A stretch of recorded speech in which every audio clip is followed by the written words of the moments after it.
Assalamualaikum warahmatullahi wabarakatuh. Nama saya Nurul Hidayah Bordu Batubara, NIM 0308172078. Saya mahasiswi Universitas Islam Negeri Sumatera Utara Medan, Prodi Pendidikan Islam Anak Usia Dini 2, Fakultas Ilmu Tarbiyah dan Keguruan. Baiklah, dalam kesempatan kali ini saya ingin memenuhi tugas 5 saya, yaitu tentang observasi budaya sekolah dan sistem pembelajaran di era new normal pada tingkat TK atau RA. Nah, kali ini saya akan memberikan tentang pengertian budaya sekolah dan sistem pembelajaran di sekolah pada masa new normal. Bab kedua yaitu tentang pengamatan pelaksanaan pembelajaran di TK Anissa Rahmat. Jadi saya mengobservasi di TK Anissa Rahmat, tepat di Jalan Besar Kelumpang Kebun, Dusun Boyolali. Nah, lanjut kepada materi pertama, yaitu tentang pengertian budaya. Pengertian budaya adalah sekumpulan nilai yang melandasi perilaku atau tradisi serta kebiasaan keseharian dan simbol-simbol yang dapat dipraktikkan oleh kepala sekolah serta guru atau pendidik, juga pada masyarakat yang ada di sekitar sekolah. Yang kedua itu adalah sistem pembelajaran new normal. Dikutip di halaman Kemendikbud, berikut protokol kesehatan di era sekolah dengan panduan penyelenggaraan pembelajaran pada tahun ajaran dan tahun akademik baru di masa COVID-19. Yang pertama yaitu wajib menggunakan masker. Yang pertama, wajib menggunakan masker. Setiap sekolah yang sudah membuka proses pembelajaran di era sekolah wajib mempersiapkan sarana dan prasarana seperti tempat cuci tangan, air, sabun, dan lain sebagainya. Yang kedua itu adalah cek suhu. Protokol kesehatan di sekolah yang kedua adalah cek suhu. Saat berada di sekolah, peserta didik atau tenaga pengajar diwajibkan untuk mengecek suhu. Yang ketiga adalah waktu kegiatan belajar mengajar. Nah, jadi waktu proses pembelajaran ini di mana biasanya seorang anak itu full dari pembelajaran dari hari Senin hingga hari Sabtu. Namun karena adanya wabah COVID-19 ini, anak-anak menggunakan shift. Jadi anak-anak itu dibagi menjadi 2, yaitu jadwal Senin, Rabu, Jumat, dan Selasa, Kamis, Sabtu. Selanjutnya itu jarak di dalam kelas. Nah, biasa proses pembelajaran yang dilakukan di sekolah yang saya observasi itu, satu meja itu ada 2 orang anak. Namun sekarang proses pembelajarannya itu, satu meja itu digunakan hanya untuk 1 anak. Dan jaraknya itu lumayan jauh antara anak yang satu dengan anak yang lainnya. Selanjutnya itu ada kantin. Kenapa saya bilang kantin? Karena yang dulunya banyak pedagang-pedagang yang mendatangi TK untuk menjual baik itu makanan, mainan, dan lain sebagainya. Namun sekarang sekolah hanya mengizinkan untuk kantin yang berada di dalam area sekolah saja. Jadi anak-anak dapat terinfeksikan makanan-makanan yang sehat. Bisa juga sebagian anak itu orang tua itu membawakan anaknya bekal untuk makanan yang dapat dikonsumsi anak di saat anak-anak istirahat. Selanjutnya itu adalah kegiatan ekstrakurikuler atau olahraga.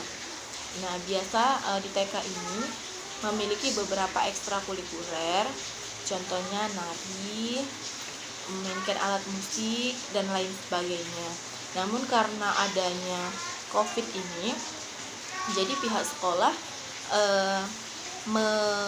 menghentikan sejenak karena jadwal proses pembelajaran pun juga diringankan, lebih dipercepat. Biasanya itu anak masuk dari jam setengah 8 hingga jam 11. Namun sekarang anak-anak itu masuk dari jam 8 sampai jam 10. Dan kalau untuk hari Jumat, anak-anak itu biasa pulang di jam setengah 10. Seperti itu. Selanjutnya itu adalah hasil pengamatan pelaksanaan budaya sekolah serta sistem pembelajaran new normal di TK Anissa Rahma yang saya observasi. Yang pertama itu adalah membiasakan anak mengucapkan salam terhadap pendidik. Nah, hal ini kenapa dilakukan? Karena hal ini untuk membiasakan anak agar terus bisa berinteraksi dengan orang sekitarnya. Kapan hal ini dilakukan? Nah, biasanya hal ini dilakukan ketika anak datang, yaitu jadwal di pagi hari, dan ketika anak pulang, yaitu jadwalnya di siang hari. Selanjutnya itu membiasakan anak untuk membaca doa sebelum belajar. Hal ini kenapa dilakukan? Agar selama proses belajar mengajar berlangsung dengan cara mengharap ridho Allah. Agar ketika anak belajar lebih giat dan lebih tenang lagi hatinya dan lebih semangat dalam menjalankan proses pembelajaran.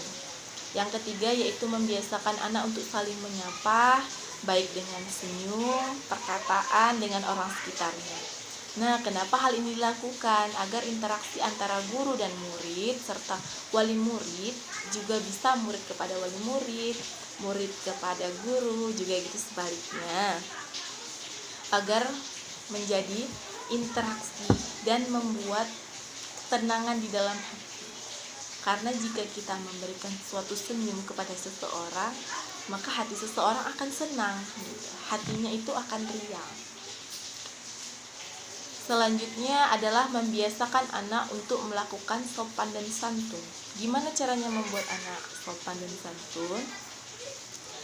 Kenapa hal ini dilakukan? Agar anak lebih aktif di bidang komunikasi, baik dalam hal berbicara, perkataan, tingkah laku, dan lain sebagainya.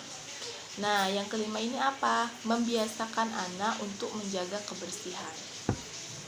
Hal ini dilakukan agar anak terbiasa untuk melakukan hal yang baik dari kebersihan fisik, tubuh, kebersihan lingkungan sekitar, dan lain sebagainya. Nah, itu bisa dilakukan dengan cara apa? Memeriksa pakaian contohnya, terus membersihkan kuku, membuang sampah pada tempatnya, saling mengingatkan dalam hal kebersihan, dan lain sebagainya. Karena kebersihan itu adalah sebagian dari iman.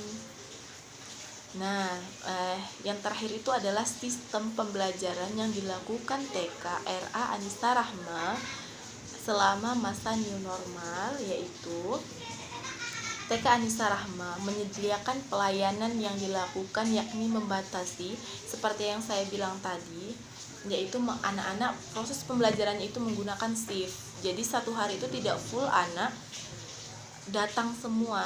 Jadi anak dibagi menjadi 2 shift, Senin, Rabu, Jumat, dan Selasa, Kamis, Sabtu. Jadi itu bergantian proses pembelajarannya. Jadi tidak terlalu ramai di sekolah tersebut. Setiap rombelnya tidak berpindah-pindah. Bila ada lebih dari satu rombel, maka setiap rombel harus berada di ruang yang berbeda. Jadi anak tetap menggunakan 3 kelas. Jadi proses pembelajaran yang dilakukan di TK ini yaitu ada 3 kelas. Nah, dan menggunakan 2 shift.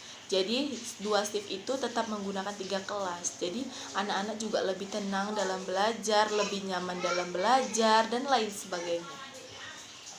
Pendidik yang mengampu tidak melakukan perpindahan dari rombel satu rombel ke lainnya. Selain fasilitas harus mengikuti pedoman standar untuk mencegah penyebaran virus serta mengutarakan tempat duduk secara jarak yang dianjurkan, fasilitas cuci tangan, dan lain sebagainya.